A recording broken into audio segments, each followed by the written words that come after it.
montaram ali o nosso Obrigado a todos. Meu nome é Rodolfo, trabalho na área de ciência de dados há mais de 10 anos. Atualmente todo mundo tem chamado ciência de dados de AI, mas isso de certa forma já é meio antigo, essa parte de IA generativa. Tenho estudado bastante sobre LLMs, sobre redes neurais desde então, né? Tenho um contato bastante próximo com a Unicamp também, e grande parte do time responsável pela construção do Louro também tem um certo vínculo, um certo carinho, né, pela Unicamp. É um projeto, começou como um projeto de pesquisa, até então porque não existiam LLMs com caráter similar que a gente desenvolveu, uma LLM brasileiro, em português brasileiro, para análise de dados, até parece uma coisa muito específica, né? Mas eu vou dar alguns exemplos aqui, uma motivação do porquê a gente construiu uma LLM dessa e qual que é o valor que isso pode entregar. E mais, isso é uma LLM, é um projeto open source, é um projeto que todo mundo... Open source! Open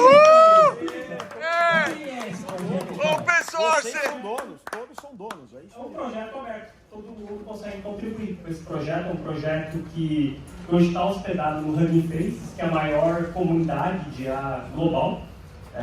Então, eu vou compartilhar aqui o link do repositório através do QR Code e todo mundo consegue baixar o modelo, utilizar e também contribuir.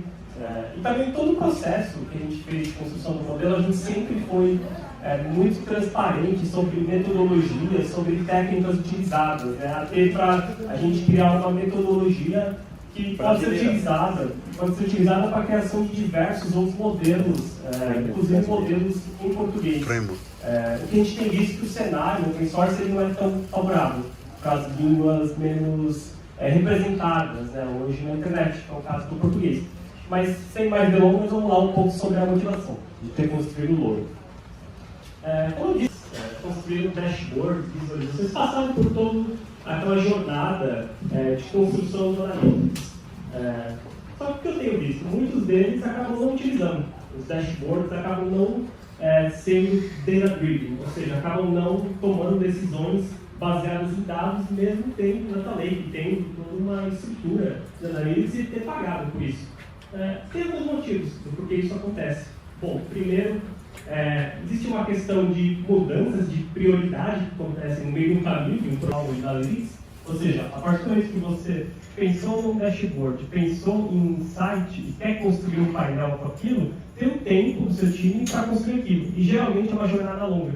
Geralmente é uma jornada que passa por diversos percalços, diversos desafios, né, em termos de mão de obra qualificada, em termos de custos, né, isso acaba ficando muito caro. E quando você acaba de ter o seu projeto de Data Analytics, as suas prioridades mudaram, os seus indicadores também. Então, você entrega isso para as áreas de negócio e muitas vezes elas não fazem muito uso daquilo.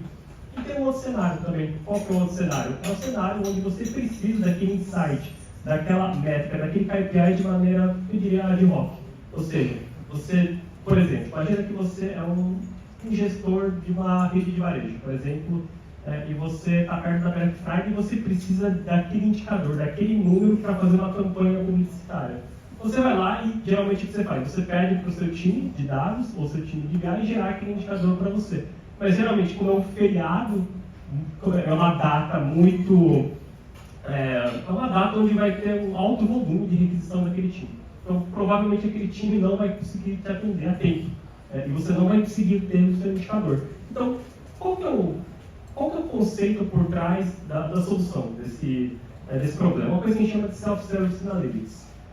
O que é Self-Service Analytics? Data Mesh. O que é? As áreas de negócio são responsáveis pelos seus dados. Ou seja, eles são responsáveis também em gerar os seus próprios insights porque eles têm conhecimento do domínio. Ou seja, eles têm conhecimento das regras de negócio.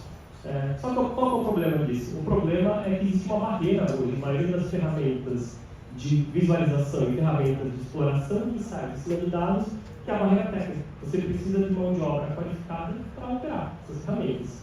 Com o advento, então, você tem hoje as bastante competentes, né, que através de comandos você consegue até gerar alguns insights de maneira de hoc, né? Então, esse cenário tem dado bastante. De todas as atividades hoje, no dia a dia, as empresas conseguem impactar nesse ganhar.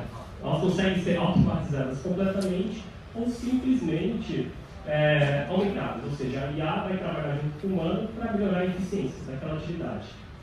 Eu tenho visto isso nas equipes de desenvolvimento.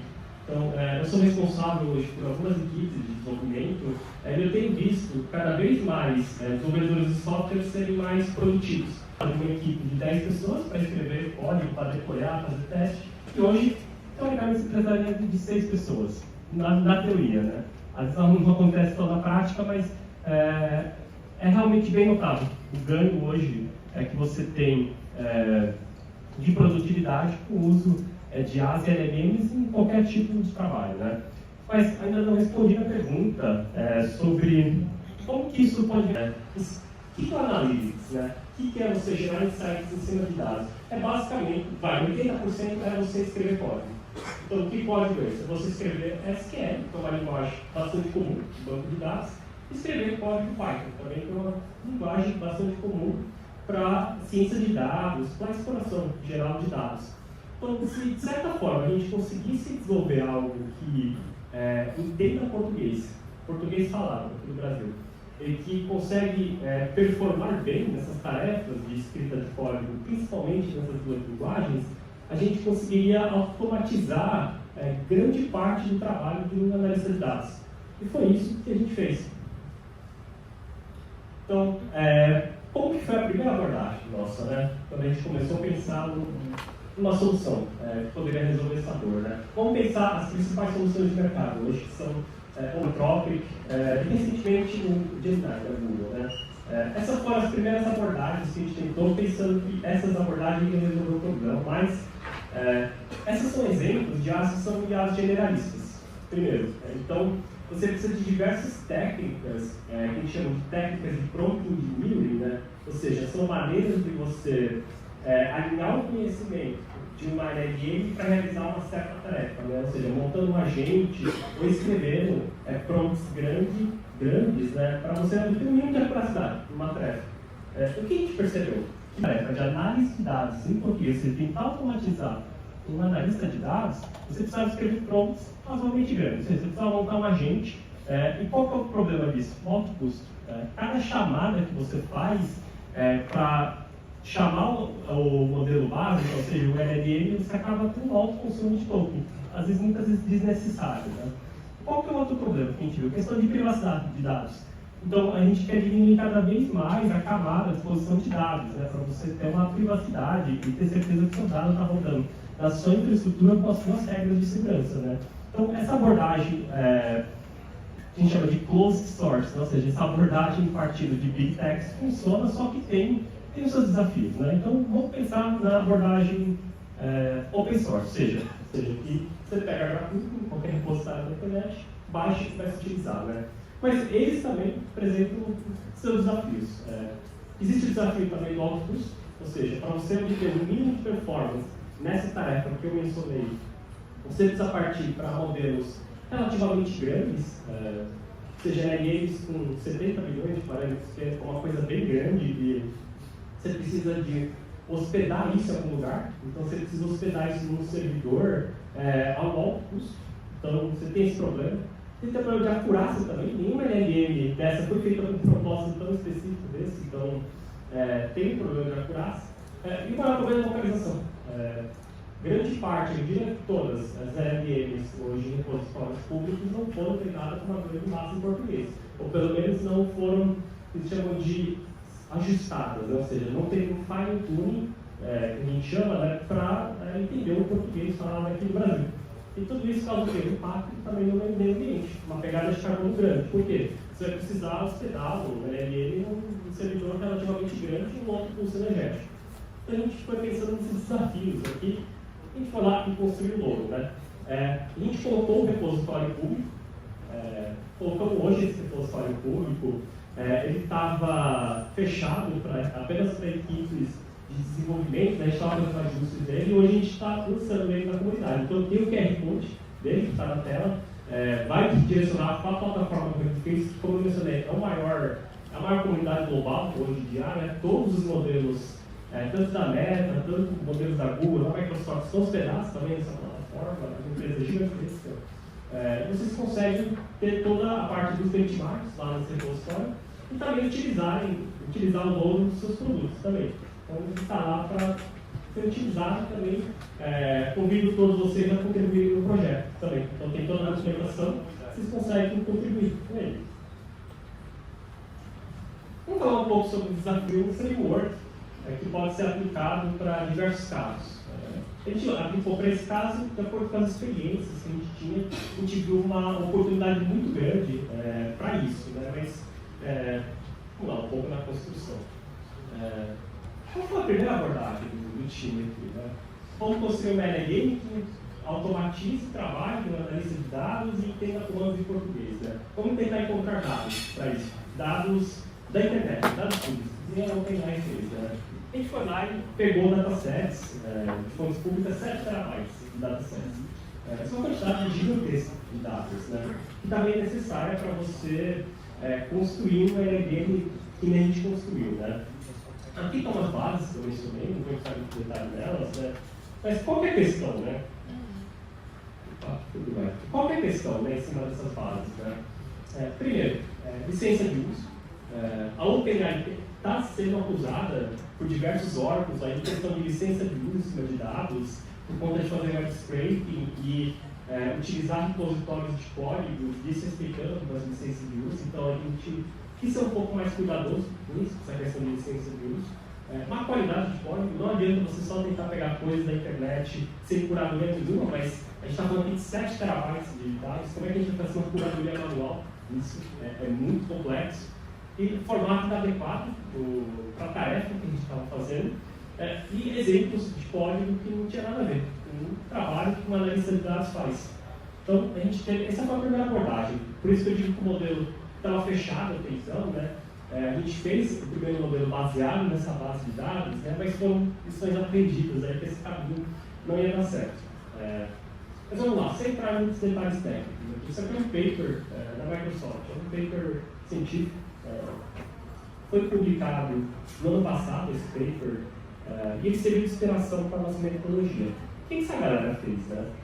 Eles pegaram o GPT-4, que é a IA mais conhecida do mundo, gerou dados, ou seja, gerou um conjunto de dados, um dataset, para utilizar esses dados para treinar uma outra IA.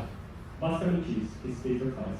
Nesse caso, uma IA do Leon, né? Ou seja, uma IA da Meta. Eles conseguiram obter resultados muito bons com isso. Isso realmente deu um pouco de esperança para mim. Será que a gente conseguia fazer o mesmo? Gerar o nosso dataset do Lono através de uma LLM que fosse GPT-4, que hoje é uma das IAs mais poderosas que existem, né? Mas tem seus problemas também. Qual que é a questão? Se você olhar lá os termos de uso da OpenAI ou da Google, ou de qualquer LLM hoje no mercado, você não pode fazer engenharia reversa em cima dessas LLMs. Você não pode gerar simplesmente destilar um conhecimento que nem esse de analista de dados para criar um outro projeto, mesmo que não seja para fins comerciais, seja um projeto open source. Você não pode fazer isso.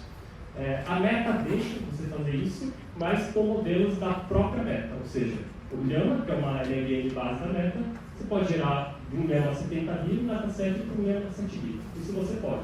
Mas de Gemini, GPT-4 e outras LLMs do mercado você não pode fazer isso. E foi exatamente isso que a gente fez.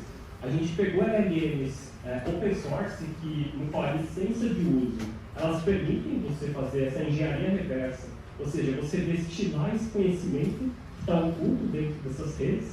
Nesse caso, um conhecimento de um analista de dados que entenda português. A gente utilizou 2 LLMs grandes, né, para fazer isso, destilando esse conhecimento através de um conjunto de dados. E utilizando esse conjunto de dados para treinar o logo. Eu não vou entrar em muitos detalhes, mas como que ela performa, né? Vamos lá, vamos comparar, por exemplo, com outros projetos de comunidade. Qual é o projeto de comunidade hoje mais famoso que tem? É o Codilhama.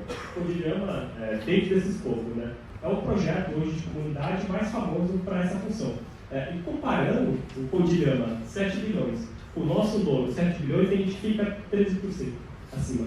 Pode não parecer um resultado surpreendente, mas faz toda a diferença. Você está querendo construir algo em cima disso, ou seja, faz toda a diferença na experiência de alguém que está utilizando uma solução dessa. 13% a mais no benchmark. Se vocês não conhecem o Codilhama, a gente testou também muitos benchmarks mais conhecidos. Vamos pegar a GPT 3.5. A gente não pegou o 4, porque obviamente o 4 ele hoje é a mais poderosa, mas como eu mencionei, ele tem suas questões de consumo de token e privacidade de dados, então vamos testar com o GPT 3.5. A gente rodou esses benchmarks com algumas métricas, seguindo uma metodologia bastante rigorosa, né, sobre como que ia ser esse benchmark, e a gente obteve 15%. Ou seja, a gente conseguiu ficar 15% acima do GPT 3.5, que desde quando ela foi lançada era a mais poderosa que tinha antes do 4, né, o modelo foi feito com um dataset sintético.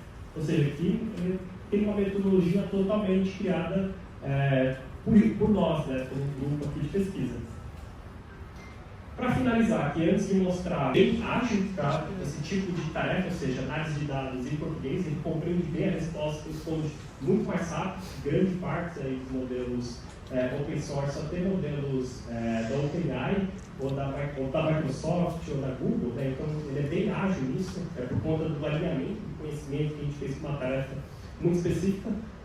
Barreiras reduzidas, ou seja, você não precisa de nenhuma especialização técnica para utilizar isso, funciona por meio chat. Então você simplesmente faz uma pergunta e ele escreve código para você, que desenvolver na demo, e custo-benefício. Essa é a principal questão. Por quê? Ele é um modelo relativamente pequeno, então você consegue rodar o que a gente chama de hardware de commodity. O que é um hardware de commodity? É um hardware, um computador que você pode ter em casa, com uma GPU, com uma placa de vídeo que você pode ter em casa, não precisa estar no servidor, né? Então, aquele exemplo de uma GPU L4, que é bastante famosa, né? Mas ele tem um custo-benefício bastante interessante aí por ser um modelo de 7 bilhões de parâmetros. E é isso, a gente tem alguns vídeos aqui. Eu vou pedir ajuda para o pessoal, meu e do Leonardo Santos aqui. Né? Não solta o QR Code deles nos grupos, não. Meu Deus, tem de serviço. Aqui está um pouco. Aqui eu estou escrevendo basicamente um comando para o Lobo, daquele dataset, fazendo uma pergunta para ele, perguntando quais são as profissões mais comuns do meu dataset. Ele está falando para customizar um pouco, então para ele girar os eixos, os títulos em 45 graus. Vocês vão ver por quê. Aqui é uma demo bastante simples, que a gente chama de white label, ou seja, não colocou nenhuma camada por trás, é simplesmente demonstrativo mesmo das capacidades do modelo, e basicamente com isso, através de um comando de linguagem natural, ele escreveu aquele código e gerou essa visualização em cima desses dados. Né? Então, como se diz, é simples e efetivo. Né? Você tem um modelo pequeno, você consegue fazer uma tarefa com o GPT-4. Teria que fazer essa tarefa. Vamos pegar um outro exemplo aqui. Esse aqui é um exemplo para queries, SQL. Então, aqui ele está consultando o banco, né, pegando uma tabela de países. Então, ele vai lá e vai também digitar uma pergunta. Né? Aqui ele está perguntando quantos países tem por região. Então, uma tabela que tem países e qual região está naquele país. Qual é a região daquele país. Né? Ele está falando para ordenar o resultado dessa query de maneira decrescente. Dá o submit e ele vai lá e o Load espera a query toda para você e retorna o resultado. Então, é basicamente isso. É um modelo que automatiza grande parte aí do trabalho de escrita de código de SQL e Python. Daí, bom, é isso daí, Léo. Quer complementar? Só complementando. Eu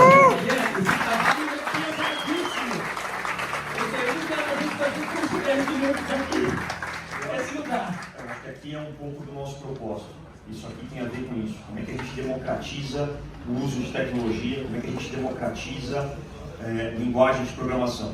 Não me levem a mal, mas pelo fato não é nada pejorativo, mas isso possibilita um pipoqueiro desenvolver um software, conectar, enxergar, seja ele o que for. Eu acho que isso que tem a ver com o nosso propósito, o meio de Deus para que a gente propicie o nosso país para desenvolver, construir em duas linguagens que, ao nosso ver, são as linguagens mais utilizadas hoje no aspecto de consumo de dados, que é SQL e Python. Então, acho que aqui é um propósito de comunidade. Isso aqui não tem nada a ver com o Léo, com o Rodolfo. Isso aqui tem a ver com todos vocês, com um time incrível. O Rara que está aqui, que contribuiu, todos vocês que contribuem com isso. O meu pedido a vocês é, utilizem. Isso é do Brasil, isso é nosso. A evolução disso cabe a nós, cabe a todos nós, deixar um legado para esse país. Então, acho que esse é o recado que eu queria deixar em nome da comunidade, e é o Brasil que está aqui, e todos vocês que constroem isso de forma comunidade, porque aqui o Alan fez um trabalho sensacional. Eu acho que é sobre isso, é sobre o propósito, né? É sobre o que o Pedro, o que o Ale tem feito aqui, o que todos nós temos feito aqui, é propósito. O propósito é o senso de comunidade, de se abraçar, se ajudar e não ser competitivo e sim deixar legado. É isso, não vou falar. Parabéns, cara. Gente, esse evento está oficialmente encerrado. Solta o som, DJ. Conversem, façam negócios. Se vocês não fizerem negócio, vão pagar o boleto na segunda-feira.